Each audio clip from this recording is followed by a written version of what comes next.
Students, आज हम tRNA के बारे में पढ़ेंगे। TRNA, T for transfer RNA, है ना। टी का मतलब क्या हुआ? Transfer RNA. इससे हम स्मॉलेस्ट आरएनए, मतलब ये स्मॉलेस्ट आरएनए भी कहा जाता है, क्योंकि ये है स्मॉलेस्ट सभी आरएनए के बीच।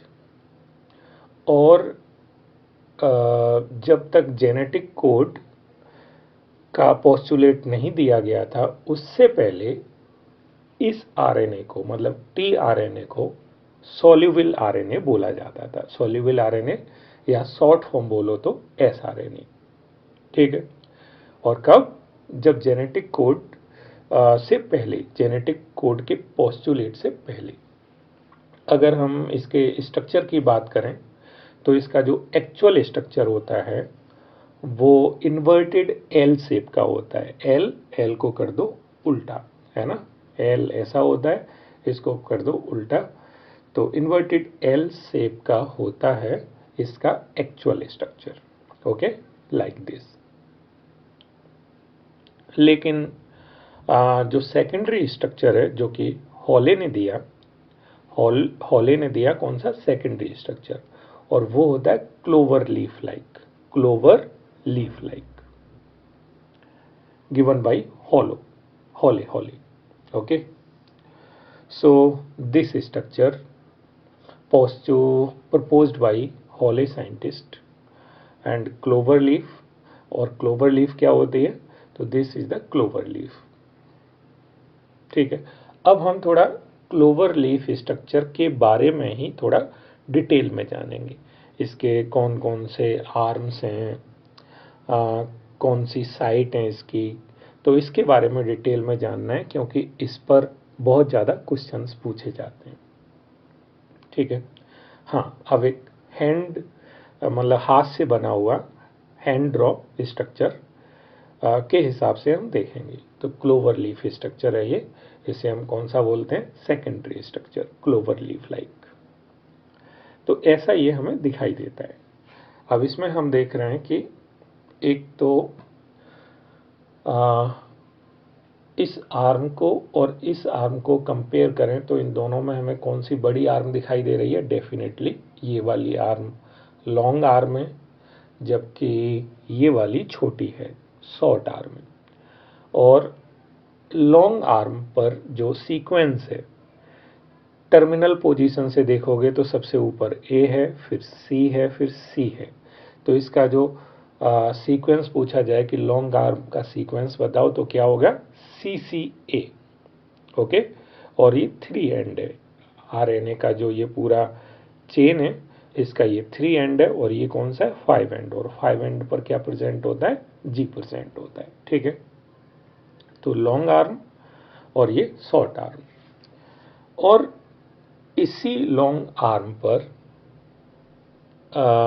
ये टीआरएनए, इस लॉन्ग आर्म पर अमीनो एसिड अटैच होता है। अमीनो एसिड, हाँ, कोई भी अमीनो एसिड अटैच नहीं होता, स्पेसिफिक अमीनो एसिड ही अटैच होता है। तो हम कहेंगे 3 एंड पर, लॉन्ग आर्म के लॉन्ग आर्म पर ही अमीनो एसिड अटैच होता है। या पूछा जाए बताओ 3 एंड पर अमीनो एसिड अटैच होगा या 5 एंड पर, तो आप बताओगे हमेशा 3 एंड पर अटैच होगा। लॉन्ग आर्म पर, शॉर्ट आर्म पर, तो शॉर्ट आर्म पर अमीनो एसिड अटैच होगा। तो फिर हम इसे बोलेंगे अमीनो एसिड अटैचिंग साइट। पूछा जाए अमीनो एसिड अटैचिंग साइट बताओ कौन सी होती है, तो आप बताओगे 3 एंड पर जो सीक्वेंस होता है CCA, वही अमीनो एसिड अटैचिंग साइट है, और वो किस पर प्रेजेंट है? लॉन्ग आर्म पर प्रेजेंट है। ओके,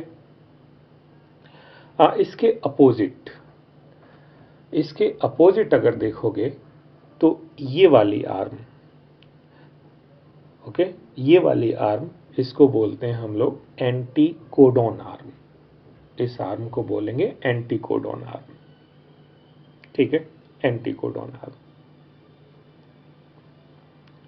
और एंटीकोडॉन आर्म पर अगर आर्म की बात करें तो ये एंटीकोडॉन आर्म हो गया, और ये वाला आर्म हो गया DHU आर्म, लेफ्ट हैंड वाला। और राइट हैंड वाला जो आर्म है इसे हम बोलेंगे टी साइज सी आर्म, टी साइज सी आर्म, ओके, टी साइज सी आर्म। तो वैसे इनके बारे में खास पूछा नहीं जाता है, लेकिन अगर कभी पूछा जाए तो याद रखो, लेफ्ट हैंड वाला है DHU आर्म और टी साइज सी आर्म ये वाला है, ठीक है। और ये वाला स्ट्रक्चर है, ये तो कंप्लीट स्ट्रक्चर तो बोले जाते हैं आर्म, ठीक है।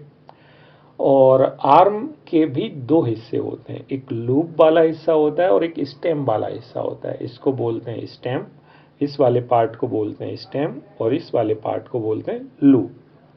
जैसे इसके बारे में बोलना पड़े तो हम बोलेंगे DHU लूप और इसके बारे में बोलना पड़े तो हम बोलेंगे DHU स्टेम।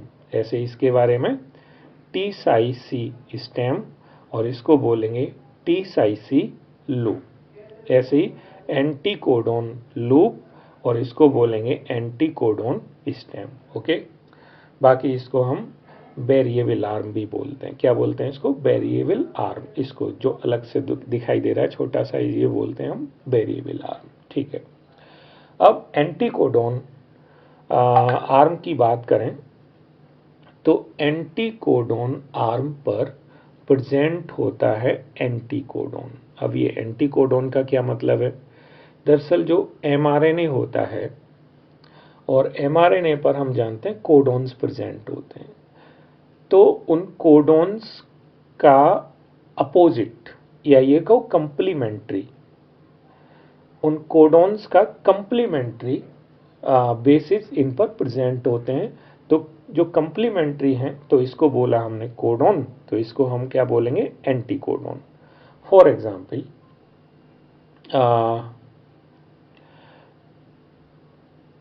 अगर mRNA पर यहाँ प्रेजेंट है A और यहाँ प्रेजेंट है U और यहाँ प्रेजेंट है C, तो फिर tRNA पर यहाँ पर क्या प्रेजेंट होगा?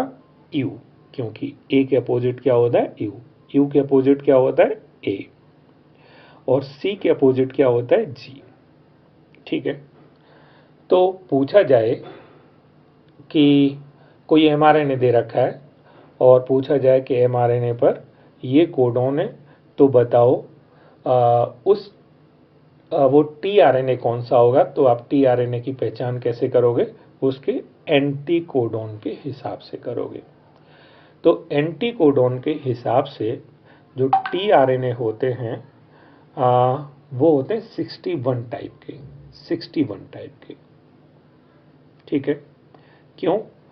क्योंकि 61 टाइप के ही कोडोन्स होते हैं। वो हमने टेबल पढ़ी थी, टोटल 64 टाइप के कोडोन थे और 64 में से 63 अमीनो एसिड को कोड करते हैं, जबकि 3 कोड नहीं करते, हम उन्हें बोलते हैं स्टॉप कोडोन। 63 नहीं, 61। तो 61 टाइप के कोडोन से ही कोड होता है अमीनो एसिड। तो फिर उनका हर अमीनो एसिड को, हर एक अमीनो एसिड को लाने के लिए एक tRNA होता है, स्पेसिफिक tRNA होता है। और वो tRNA का पता कैसे लगाओगे? उसके एंटीकोडोन के हिसाब से, ठीक है। ऐसे भी क्वेश्चन आते हैं कई बार, DNA का सीक्वेंस दे रखा है, फिर आपको पूछा जाएगा कि DNA का ये सीक्वेंस है और बताओ कि इसके लिए कौन सा tRNA होगा। तो इससे पहले आप RNA बनाओ इसका कंप्लीमेंट्री, और फिर RNA बना लिया और उसका कंप्लीमेंट्री फिर ये tRNA का एंटीकोडोन होगा, ठीक है। तो ये एंटीकोडोन, और एंटीकोडोन को नोडॉक भी बोलते हैं, नोडॉक, NODOC, ठीक है। एंटीकोडोन ऑल्सो नोन एज नोडॉक, ठीक है। अगर हम tRNA की रिकॉग्निशन साइट की बात करें तो 2 रिकॉग्निशन साइट होती हैं। एंटीकोडोन को भी हम रिकॉग्निशन साइट बोलेंगे, और जो अमीनो एसिड अटैचिंग साइट है इसको भी हम रिकॉग्निशन साइट बोलेंगे।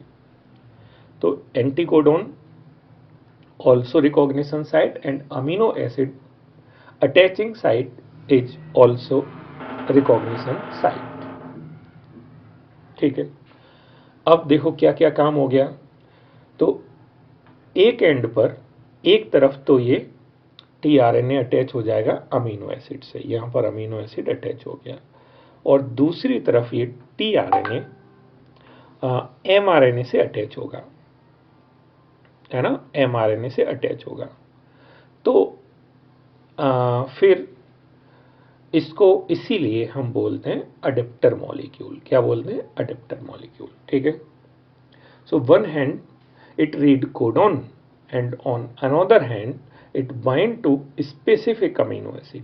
specific यहाँ word है specific, है ना, specific amino acid, that is why we call this is a adapter molecule। तो tRNA को adapter molecule क्यों बोला जाता है? तो आप डेफिनेशन उसकी लिख सकते हो कि एक तरफ तो ये रीड करता है कोडॉन को और दूसरी तरफ ये स्पेसिफिक अमीनो एसिड से बाइंड करता है, इसलिए हम इसको बोलते हैं अडेप्टर मॉलिक्यूल।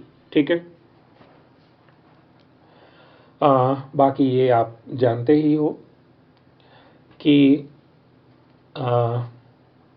इनिशिएशन वो हम बाद में पढ़ेंगे। वैसे कोडॉन में पढ़ा था हमने कि जो AUG कोडॉन होता है वो इनिशिएशन कोडॉन होता है ना। तो अब ये कोडॉन इनिशिएशन कोडॉन है, तो इसका जो अपोजिट होगा एंटी कोडॉन, ठीक है, वो अपोजिट वाला जो एंटी कोडॉन है, और वो एंटी कोडॉन जिस टीआरएनए के पास होगा उसी टीआरएनए को हम बोलेंगे इनिशिएटर टीआरएनए। ठीक है, तो इनिशिएशन के लिए एक स्पेसिफिक टीआरएनए की ज़रूरत होती है और उसका एक खास एंटीकोडॉन होता है, और उस टीआरएनए को हम बोलते हैं इनिशिएटर टीआरएनए। और हम जानते हैं there are no tRNA for stop codon. वो स्टॉप कोडॉन आपको पता होगा, UAA, UAG, UGA, ये 3 स्टॉप कोडॉन होते हैं। इनके लिए कोई भी टीआरएनए नहीं होता, no tRNA for stop codons.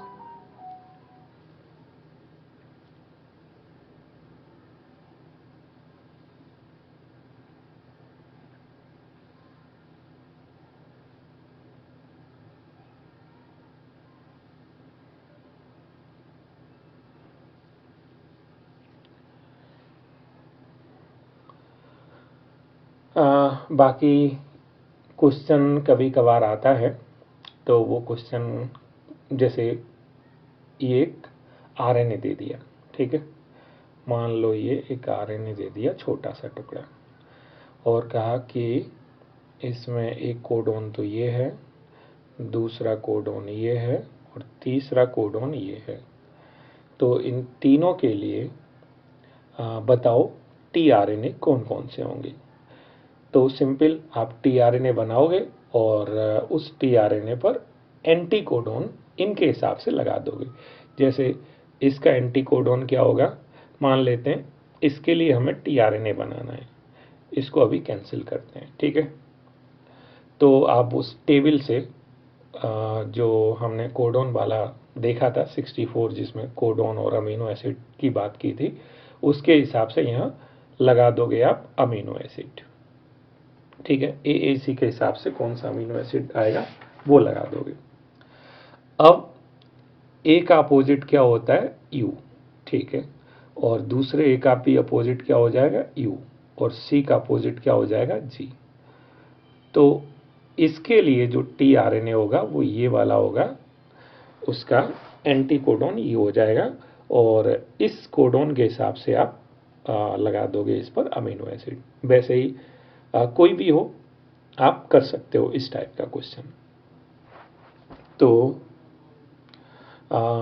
ये था टीआरएनए के बारे में। ठीक है, दैट्स ऑल।